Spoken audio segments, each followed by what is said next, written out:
মধ্যপ্রাচ্য আবারও চরম উত্তেজনায়।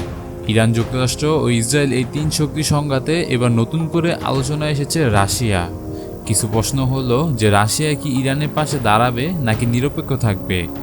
আজকের ভিডিওতে আমরা জানব পুরো পরিস্থিতি বিশ্লেষণ এবং ভবিষ্যতে কি হতে পারে তার সম্ভাবনা।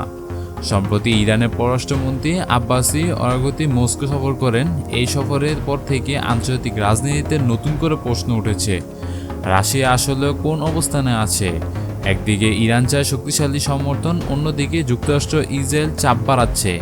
এই অবস্থায় রাশিয়ার প্রতিক্রিয়া অত্যন্ত গুরুত্বপূর্ণ হয়ে দাঁড়িয়েছে। রাশিয়া পরিষ্কারভাবে জানিয়ে দিয়েছে তারা এই সংকটের সামরিক সমাধান চায় না, বরং তারা বলছে কূটনৈতিক আলোচনার মাধ্যমে সমস্যার সমাধান সম্ভব। রাশিয়ার মতে যদি এই সংঘাত দীর্ঘদিন হয় তাহলে মধ্যপ্রাচ্য বড় ধরনের মানবিক সংকট তৈরি হতে পারে, বিশ্ব অর্থনীতিতে ক্ষতিগ্রস্ত হতে পারে, বিশেষ করে তেলের বাজারে বড় ধাক্কা আসতে পারে। রাশিয়া আরও একটি গুরুত্বপূর্ণ বিষয় তুলে ধরেছে, জাতিসংঘের নিরাপত্তা পরিষদের অনুমোদন ছাড়া কোনো সামরিক পদক্ষেপ বা নিষেধাজ্ঞা তারা সমর্থন করে না। এর মানে হলো যুক্তরাষ্ট্র যদি একতরফাভাবে কোনো সিদ্ধান্ত নেয় রাশিয়া তার বিরোধিতা করবে। এছাড়া ইরানের বিরুদ্ধে নৌ অবরোধের মতো পদক্ষেপও রাশিয়া মেনে নিতে রাজি নয়। অনেকে ভাবতে পারেন রাশিয়া তো ইরানের মিত্র, তাহলে তার সরাসরি সাহায্য করছে না কেন।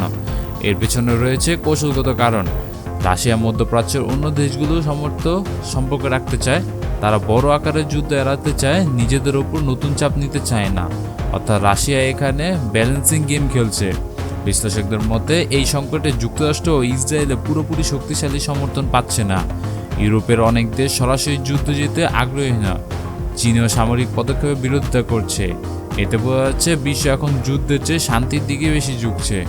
এই পরিস্থিতিতে ইরান কৌশলগতভাবে কিছুটা সুবিধা পেলেও সবচেয়ে বড় সমস্যা হচ্ছে তাদের অর্থনীতি।